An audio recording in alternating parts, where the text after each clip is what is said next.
This is a new day for you to receive another scandal from Kenya Kwanza goons. As we speak, 300 billion in government bonds have allegedly gone missing. You don't even have to take my word for it. Just check out this post from Senior Counsel Paul Mwite, and I quote. So I'll start off with this image he has attached to his tweet, which reads, Audit. 300 billion raised through government bonds cannot be traced. Now, this is Margaret Nyakango, who has come out with this expose. And then Senior Counsel Paul Mwite is saying, diplomatic way of saying stolen. Who has the capacity to walk away with 300 billion of government bonds without Treasury and CBK's knowledge/complicity? Kenyans are now almost numb with this looting. Mind-boggling impunity. Mtadu?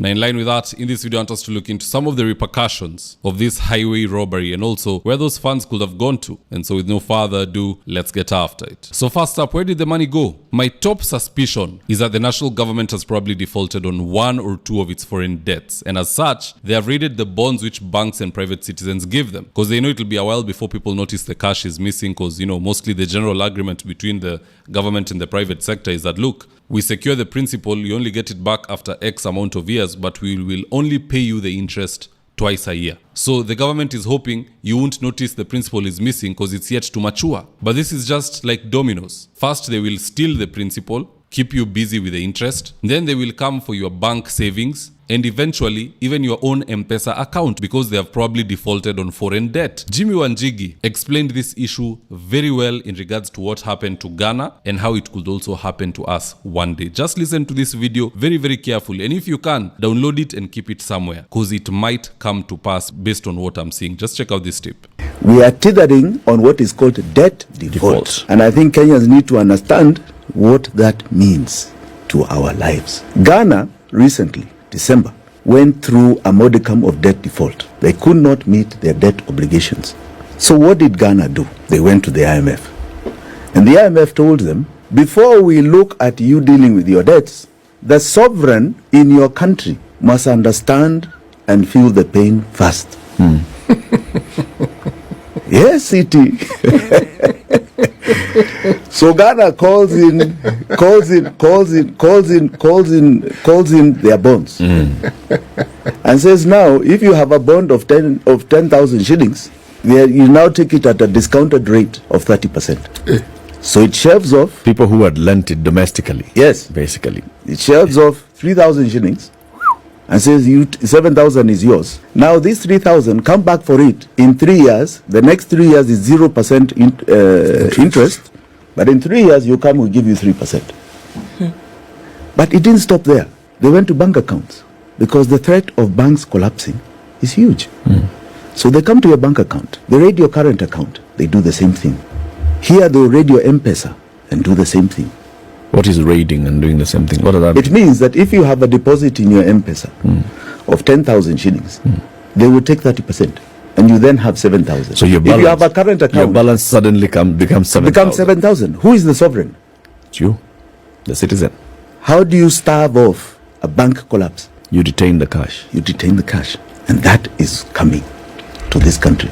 You know, I'm now very suspicious. Why for a brief moment couldn't Kenyans withdraw from Mshwari? Did Safaricom bail out the national government with our cash and they were buying time as they see how to resolve the accounts? Again, why were we having rumors about a 6,000 shilling Raila Odinga note? Was it because they knew that the economy is about to crash and inflation is going to be part and parcel of us? So much so that we need new currency to weather the storm. Jumkate sooner or later itakuwa 3,000 shillings and so on and so forth. So you go on to produce a 6,000 Raila Odinga shilling. I'm suspecting these events. 300 billion missing from bonds. Pale Mshwari, for a brief moment, people could not withdraw. Huku munaongelea noti mpya. You had better not play with this economy. If there is one role of the commander-in-chief, it is to protect the people, their livelihoods, and the borders of the country. It is all about security. You know the number one role. Physical security, financial security, social security. That is number one. Even your right to worship is not number one. Your right to marry is not number one. Of all those things and tasks that the president has to oversee, the security of the people comes first.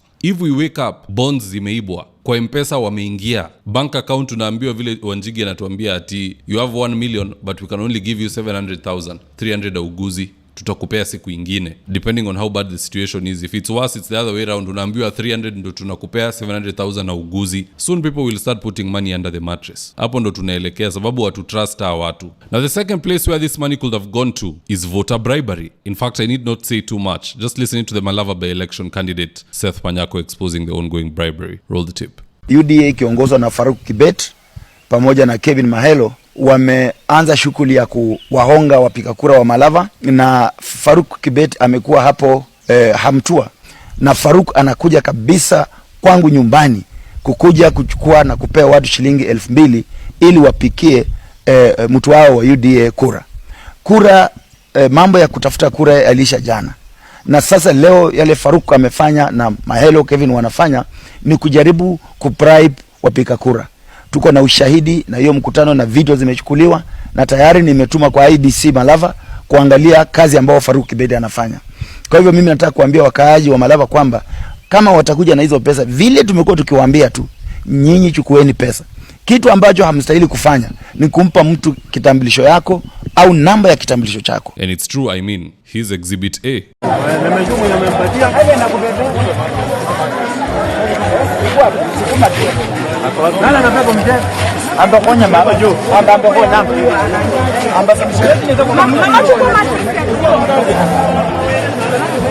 On the flip side, what are some of the repercussions of this blatant looting, especially in regards to bonds? Number one is that banks and the private sector or private investors will stop buying government bonds. And you know what that means? It means they lose 58% of the finances they've been getting. Let me just walk you through the numbers in regards to how government bonds are usually purchased. Banking institutions, the biggest purchaser, 45.1%. This is the reason banks ukuringia when you go for a loan, because they don't really need you. They're doing business with government. Pre-Kibaki era ilikuwa loan kupata ni rahisi, but wanaringa because they're getting good returns from government. Soon that might end. Pension funds 28.8%, insurance companies 7.2%, other domestic investors 12.9%. So you do the 12.9 plus 45.1 and suddenly 58% could pull out. And I recommend they do, because if 300 billion is moving in the middle of the night, soon watu watalia. Hii serikali ikipata 2 term, hii yenye tunaiona hii, it'll be tears everywhere, including in those regions which are saying 2 term. Itakuwa tunalia sisi wote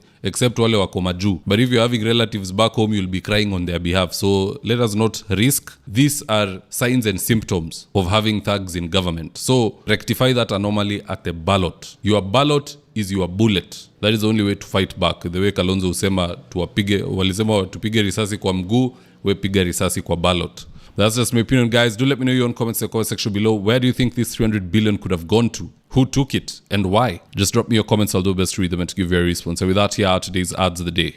If you're in need of office partitioning or home interior works, i.e. kitchen cabinets, modern media walls, wall decoration, wainscoting, wardrobes, tiles, bathrooms, window blinds, gypsum and so on, reach out to Suima's Interiors at 07170 443 or info@suimas.co.ke, and they'll get all your needs sorted out. Whatever it may be, all interior works. These guys are the best at it.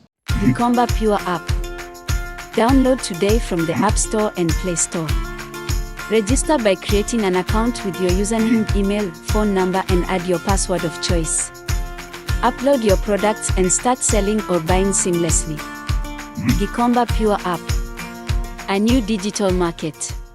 Now, if you're here for the first time, please go on and hit the subscribe button. If you're watching for a different platform, just head on over to YouTube, search for David Wafula, hit the subscribe button. You're going to be getting a ton of content of this nature. If politics is something you're passionate about, this is definitely the one channel that you really, really need to subscribe to.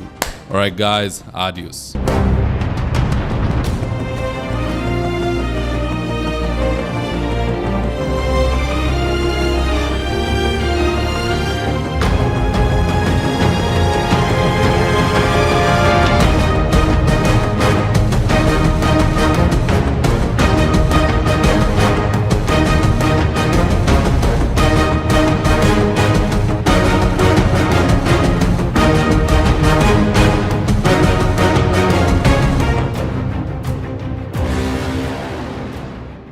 Thank you for choosing David Wafula as your primary news platform. We put countless hours in research, recording, and editing. by showing up each and every day to watch our videos. You encourage us to generate more videos for the viewers. We are on a mission to inform, educate, and build a better tomorrow. To our thousands of followers in a world full of presidents, kings and queens, you are the real gem. Adios.